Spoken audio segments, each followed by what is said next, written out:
Nous allons parler sur conquérir ta destinée. Nous sommes dans le livre de Josué, chapitre 5, versets 13 à 15.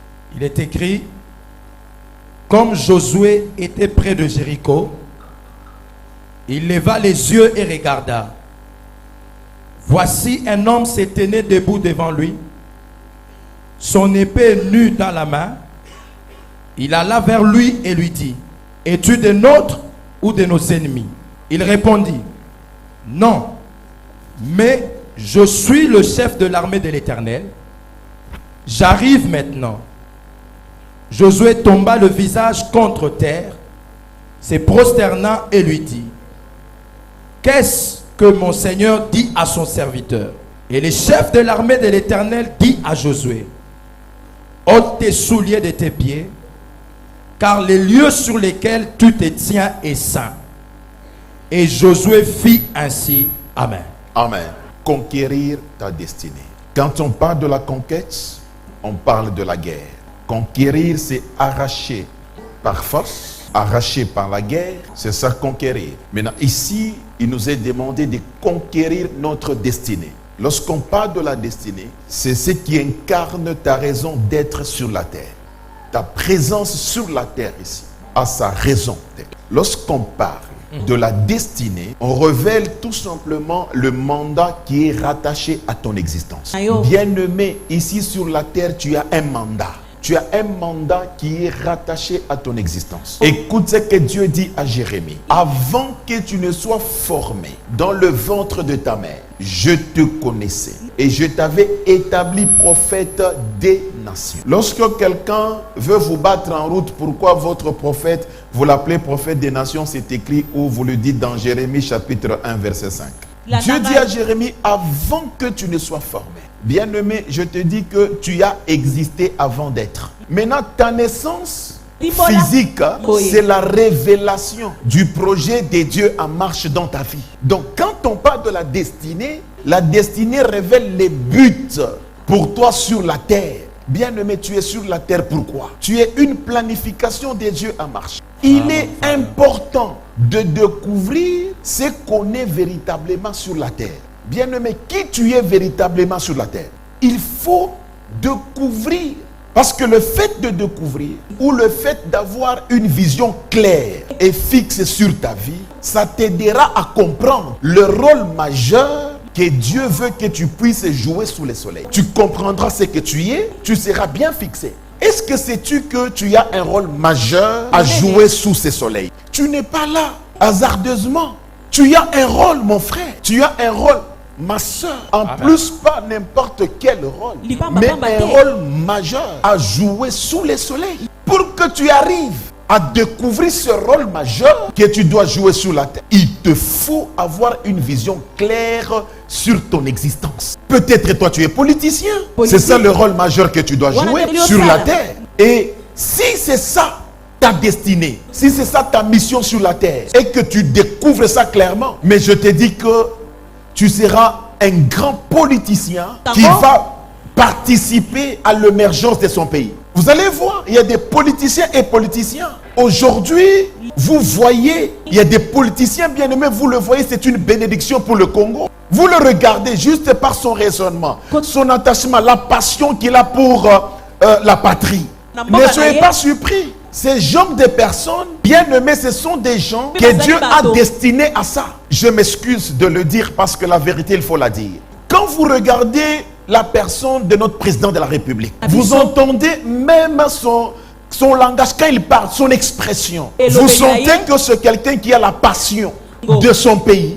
Et vous sentez le regroupement qu'il fait à côté de lui. Il veut que tout le monde puisse déverser les énergies de sa destinée pour piloter notre pays. C'est ça sa destinée, être politicien. Il a compris la mission de son existence. Peut-être toi tu es un banquier. Tu dois découvrir, il faut le connaître, que moi je suis un banquier. Et je te dis mon frère, si tu connais cela, et je te dis que ton travail à toi, ça sera un travail qui va bénir, un travail qui va te bénir toi-même de manière exceptionnelle. Qui es-tu sous le soleil? Tu es militaire. Et Dieu t'a appelé à ça. C'est ça le but de ton existence. Il faut l'exercer correctement. Quel est ton rôle majeur à jouer sous le soleil? Il y a d'autres, c'est le commerce. Et si tu découvres que tu es un commerçant, si tu découvres clairement cette vision, je te dis que tu seras formidable. Tu sais, bien-aimé, si tu découvres ta vision claire et fixe de ta vie, tu dois faire de cette vision une représentation mentale de ton état futur. Je suis en train de parler à une église des hommes et femmes que Dieu est en train d'élever maintenant. Nous ne sommes pas une petite église. Nous sommes une église de personnes que Dieu est en train d'élever. Les gens qui doivent jouer un grand rôle sur cette terre. Si tu connais ta vision claire, tu dois faire de cette vision une représentation mentale de ton état futur. Chaque fois, tout ce que tu feras, de jour comme de nuit, devrait te rapprocher de cet objectif. Vous savez, vous vous comportez dans la société n'importe comment, comme si tu faisais une vie au brillant. C'est parce que tu n'as pas encore la vision claire. Dieu ne t'a pas créé pour que tu sois un vaurien sur la terre, pour que tu sois un jouet des sorciers. Non. Il y a des gens qui tombent dans le piège de la distraction parce que vous ne connaissez pas ce que vous êtes. Vous ne connaissez pas le rôle que vous avez à jouer sous le soleil. Vous savez que dans cette génération, il y a tellement de belles opportunités et de belles rencontres, mais toutes ne sont pas utiles pour toi. Même quand vous priez ici, même choisir une église à prier, tu ne peux pas choisir par amitié. Non. Toute chose que tu feras, tu vas le rapprocher à ton objectif. Parce que vous voyez un monsieur comme moi, me laisser tomber dans le piège de la distraction. Je connais ma vision claire sur la terre. Je suis médecin. En plus, un grand et bon médecin. Je fais des longues études de la médecine. Je les ai terminées avec brio. Et je suis allé faire le 3e cycle que j'ai terminé. Détenteur d'un doctorat en santé de développement. Chef de travaux. Nommé par le ministre dans la République démocratique du Congo. Tout ça, ce sont mes titres. Au-delà de ça, je suis prophète des nations. Maintenant, regardez, bien-aimé, j'ai eu à faire des interventions chirurgicales de qualité. Jusque là, dans ma carrière, je n'ai jamais connu la mort sur table. J'ai cette connaissance sur moi. Ce sont les opportunités de la vie. Est-ce que c'est utile pour moi? Quelle est ma vision claire? Ma vision claire, c'est paître les brebis, les troupeaux de l'Éternel.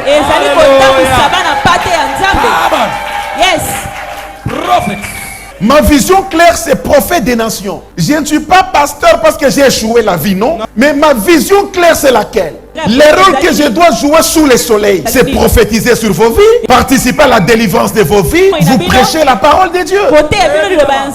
Dès lors, j'ai la vision claire et fixe sur ma vie. Tout ce que je fais, je suis en train de l'aligner dans le sens d'accomplissement de mon mandat que Dieu m'a assigné. Bien-aimé, vous devez aligner tout ce que vous faites dans le sens de l'accomplissement du mandat que Dieu vous a assigné. Quand il faut venir prier, viens prier parce que tu sais que tu as un mandat que tu dois accomplir sur cette terre. Tu as besoin de la dimension de ces dieux afin de t'aider que ton mandat soit réalisé. Et quand tu es là, tu es sérieux. Aujourd'hui, nous avons de chrétiens qui jouent à n'importe quoi. Vous savez quoi? Lorsque vous vous alignez dans le sens de l'accomplissement du mandat que Dieu vous a assigné, ceci vous permettra de gagner en effectivité. Car l'accélération sera ton partage. Tu ne vas pas perdre le temps. Moi, quand il faut prier, je prie. Parce que je connais ce que je suis en train de courir. Maintenant, regarde ce qui se passe. Chaque vision de ta vie exige un certain combat de destinée. Regardez, Dieu dit à Israël, je vous donne Canaan. Mais Dieu savait qu'il y avait les géants dedans. Dieu dit, ce pays-là, il y a le lait, il y a le miel. Vous savez, quand la Bible dit il y a le lait, nous voyons déjà les vaches. Spirituellement, lorsqu'on parle des vaches, ce sont les relations dans la société. Vous savez, il y a certaines relations dans la société qui vous aideront à accomplir votre destinée sur la terre. Mais pour arracher ces relations, ça ne sera pas facile. Ça exige un combat. C'est comme ça que tu vois, une porte veut s'ouvrir à une relation, tu sens que le combat est fort. On ne te laisse pas vraiment cet accès libre. Bien-aimé, il ne faut pas lâcher. Ce combat que tu vois, c'est normal. C'est ce qu'on appelle un combat de destinée. On ne fuit jamais le combat de destinée. Pour que tu accèdes au lait, Mais il y a des géants qui occupent là-bas. Il faut le faire partir pour que tu accèdes au lait. Tu sais, tel que vous êtes ici, il y a des hommes haut placés. Dieu les a placés, c'est pour vous. Pour qu'ils soient une porte. Pour que toi, tu entres dans ta destinée. Pour que tu arrives à jouer les rôles que tu as à jouer sous le soleil. Même le miel lui-même, quand vous voulez le manger, il y a les abeilles. Les abeilles vont te laisser accéder facilement. Dis à ton voisin, Nakobunda na bango. Dis-lui. Tu sais que ta destinée c'est le mariage, mais oh déception, oh bunda na bango. Tu sais que la relation elle est là. Toi-même tu l'examines cette relation ici professionnelle va faire de moi un monsieur. Bunda na bango. Vous savez, chaque fois que Dieu te donne une vision, cette vision sera toujours au-dessus de ta personne. Elle sera toujours au-dessus de tes potentiels. C'est ça la nature de Dieu. Que les gens t'accusent faussement. Que les gens fassent n'importe quoi. Toi, n'aie pas peur. Sois fort et courageux. Surtout ne tremble pas. Pourquoi? Parce que ce combat-là, il a le but de révéler ce que tu es à ta génération. Vous savez, pour qu'aujourd'hui les gens sachent que nous sommes les prophètes des nations, mais nous sommes passés par des combats, d'humiliation, mais on n'a pas lâché, parce que ce combat-là, on définit, on révélé à la génération que nous sommes prophètes des nations. Regardez-vous, prenons Jésus-Christ. Jésus-Christ a arrêté un jour, dans le même cachot avec Barabbas, et il est arrivé au moment de la Pâque. Des coutumes, il fallait libérer un prisonnier. Lorsqu'on arrive, on présente Jésus devant le peuple et Barabbas. On pose la question de ces deux. Voulez-vous qu'on relâche qui? Les gens ont crié quoi? Pendant que les gens criaient, Dieu n'était pas là. Ça c'était de l'injustice, c'était de la justice. Jésus n'avait pas de problème. Mais Barabbas était un bandit, mais armé, qui tuait les gens. Mais regardez, le Dieu de justice était là. Il laisse Jésus en prison et on libère Barabbas. Écoutez, lorsqu'on a libéré Barabbas, Jésus prisonnier est resté. Dieu t'assistera toujours dans ce combat. Parce que celui-même qui est derrière ça, il ne va pas te laisser. Voilà pourquoi aujourd'hui il t'envoie sur l'Odja. Il t'envoie sur l'Odja parce qu'il trouve qu'il est temps maintenant. La femme de Potiphar, de Pilate, envoie quelqu'un pour lui dire. Pilate était au tribunal. Écoute ce que la femme lui dit. Ne t'occupe pas de l'affaire de cet homme innocent. Car cette nuit dans un rêve, j'ai beaucoup souffert à cause de lui. Écoutez, Dieu, il n'est jamais absent. Dieu a laissé qu'on libère pour convaincre à Pilate, à son épouse, que celui-ci, c'est le Messie. Amen. Celui-ci, oui, il est innocent. Amen. J'ai dit à quelqu'un, tous les sorciers de ton village, je répète encore, tous les sorciers de ton village, amen. S'ils ont bloqué tout le monde, Jésus, mais toi là, amen, je reçois. C'est sur toi que tout le monde saura. Amen, je reçois. Qui tu es toi? Amen, je reçois. Dis à ton voisin, je ne suis pas n'importe qui. Je ne suis pas n'importe qui, hein. Yes. Je ne suis pas n'importe qui vraiment. Ouais. Come on, Father. Regardez, deuxième exemple. Regardez comme Josué. C'est Dieu qui est venu après la mort de Moïse. Dieu le choisit. Dieu lui dit, monsieur, toi, tu vas conduire ce peuple. Pendant que Dieu l'appelle, Dieu lui dit, aie courage, sois fort. Il lui dit, ne tremble pas. Il dit, n'aie pas peur. Dieu aime des gens pareils. Moi, je ne suis pas de cette école des gens qui acceptent que l'échec est là. Non. Quand il y a l'échec, je sais que cet échec va se transformer en réussite. C'est Dieu qui a appelé Josué. Dieu commence par lui dire, écoute, sois courageux, tout ça. Pourquoi? Parce que Dieu connaissait que devant Josué, il y avait le Jourdain.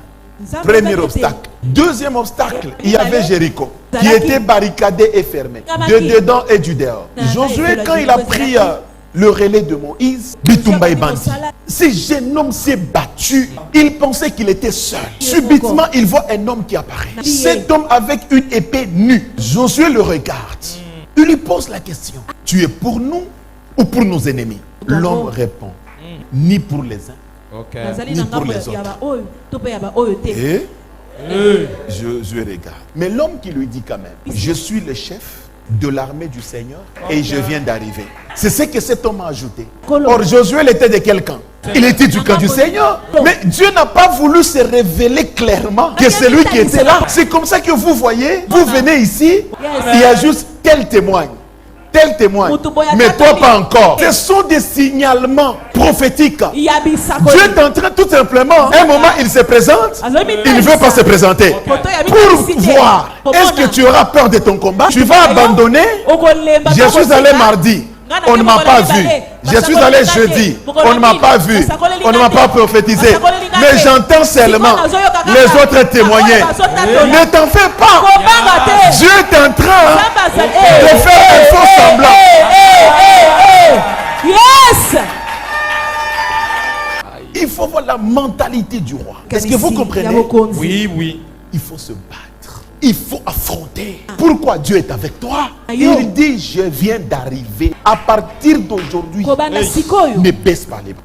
Retiens en conclusion que tu n'es pas venu accompagner quelqu'un sur cette terre. Personne. Ce que tu y es va se révéler et tu vas jouir de ça. Merci, papa. Que Dieu vous bénisse. Amen, je reçois. J'ai terminé à acclamer la parole. Gloire d'abord.